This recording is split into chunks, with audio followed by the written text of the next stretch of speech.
to govern yourself in those truths? What are you willing to do? What are you willing to do when God shows you you? What necessary steps and measures are you willing to take when God shows you where you are? And so we started reading here in the 15th Psalms, and we were talking about, for those who want to walk in the truth, there are some guidelines. There are some guidelines for individuals who want to walk in the truth. And the question was asked, who shall abide in thy tabernacle, and who shall dwell in thy holy hill? This is Psalms 15.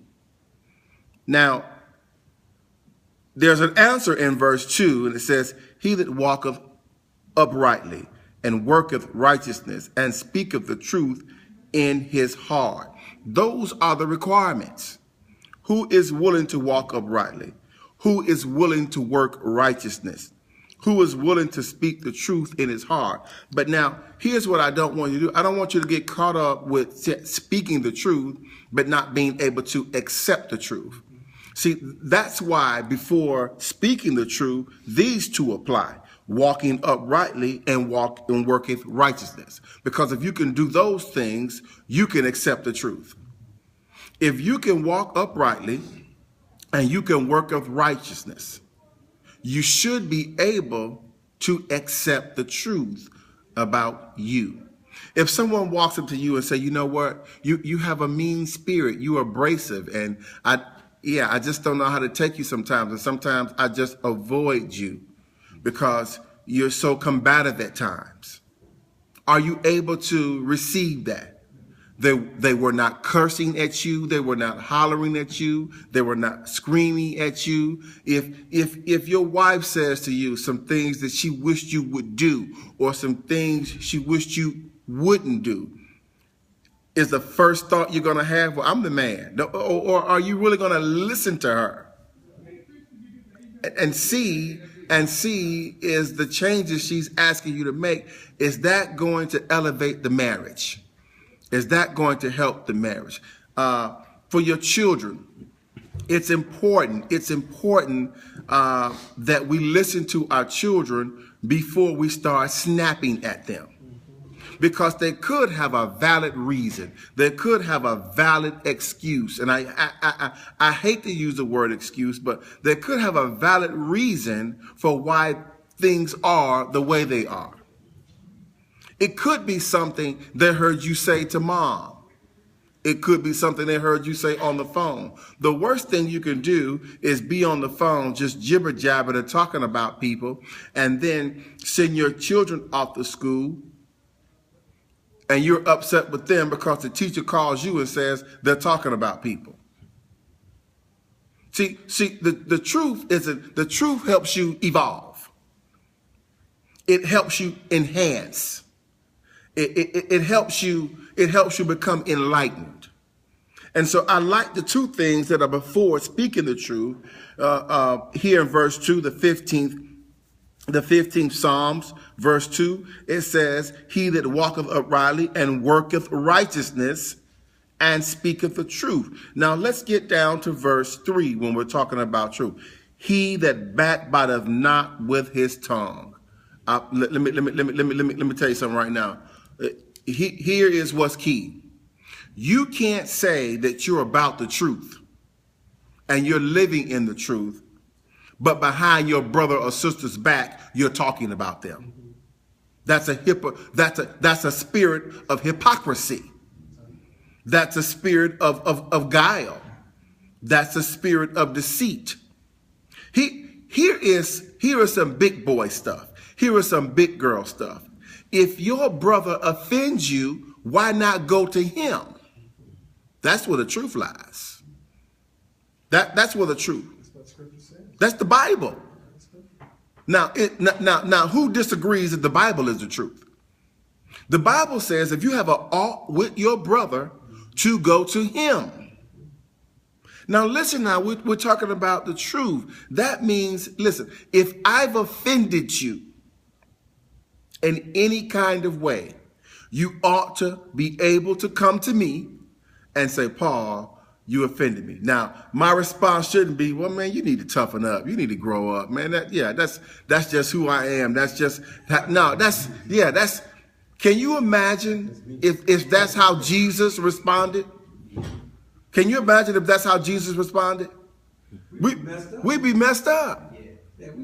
Yeah, we'd be messed up. So the Bible says here in the 3rd verse, it says, he that backbiteth not with his tongue, nor doeth evil to his neighbor. Now, I don't want you to read that literally like neighbor, just somebody who live in your neighborhood. That's everybody. That's everybody you encounter. Everybody you encounter. Now listen what it says now. It says, the Bible says, nor doeth evil to his neighbor. Now, so let's talk about something.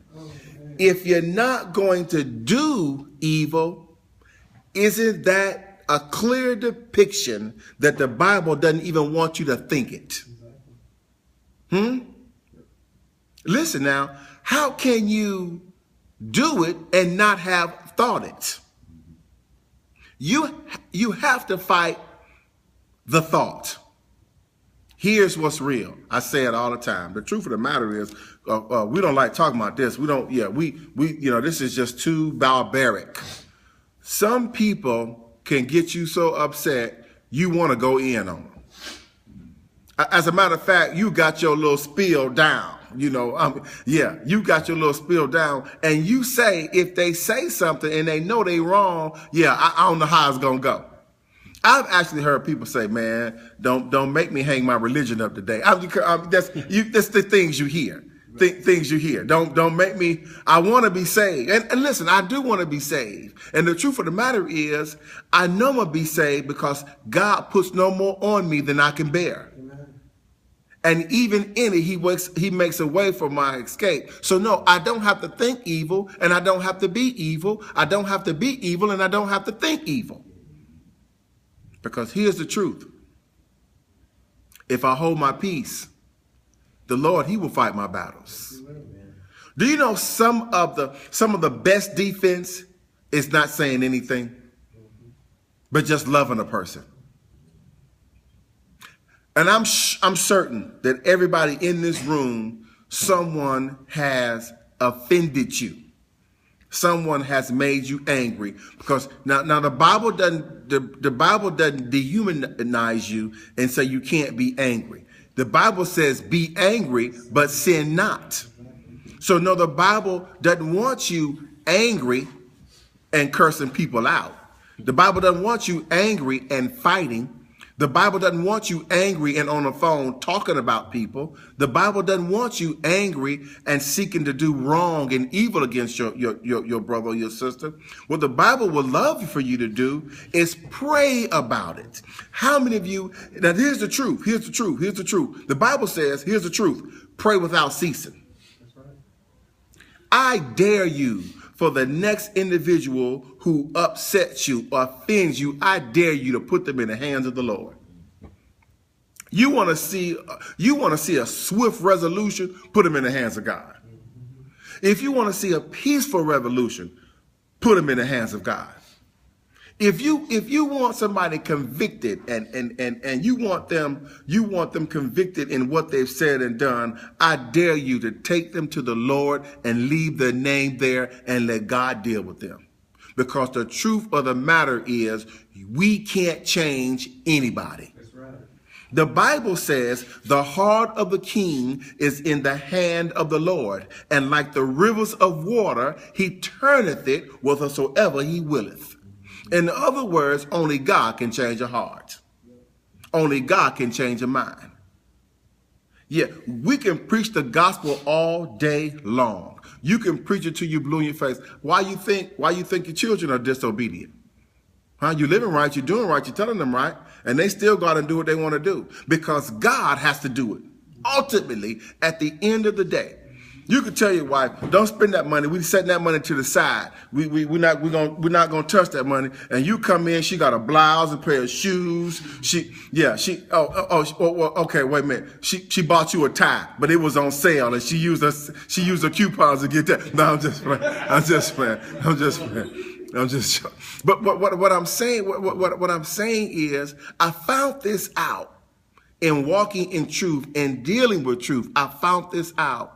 You're going to have to learn to let people do what they do. Because the truth of the matter is they're going to do what they want to do anyway. You can say it. You can convey it. You can plead it. You can beseech it. You can ask it. We're all right here dealing with someone right now that we've spoken with to do something and they haven't done it. And here's what's blowing my mind, Keith. It's for their betterment. It's for their empowerment. It's for their enhancement, and they still haven't done it. But here is what's truth. When you put it in the hands of God, and you put them, I call it the nouns of life. People, places, and things. The truth of the matter is that's the best place for it. When you're dealing with the truth, stop having a God complex, like you can change a person. You can't change a person. It's the struggle. It's the struggle between marriages. You can't change an individual. I've learned this. Either you can live with it or you can't. It's just that simple. You hear some people and you hear them talk about their family life, and you sit there and be like, wow, I don't even know how they can deal with that. I don't know how they can put up with that. The truth of the matter is everybody's different. But this is what I do know. You can't allow that. Here's a truth that will take you straight to heaven. Don't let what people say and do stop you from loving them. How many know you can disagree with people and yet love them? Oh, we don't have to agree to love one another. We just have to respect one another. That's where love abounds at, in the respect we have for one another. So the Bible says here, and we're still in the third verse. It says, nor do evil to his neighbor, nor taketh up reproach against his neighbor. We just discussed that.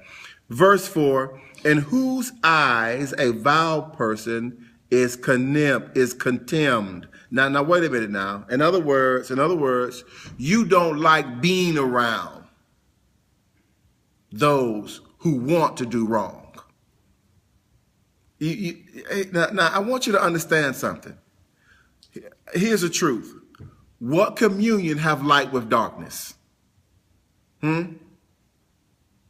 I'm not saying you don't go around the unsaved. That's not what I'm saying. But if you know that what an individual is about to do something wrong, you can't persuade them not to do it. This is not a narcissistic approach. Neither is this a self-righteous approach. But some people, you just need to leave alone. Some people I have had to leave alone.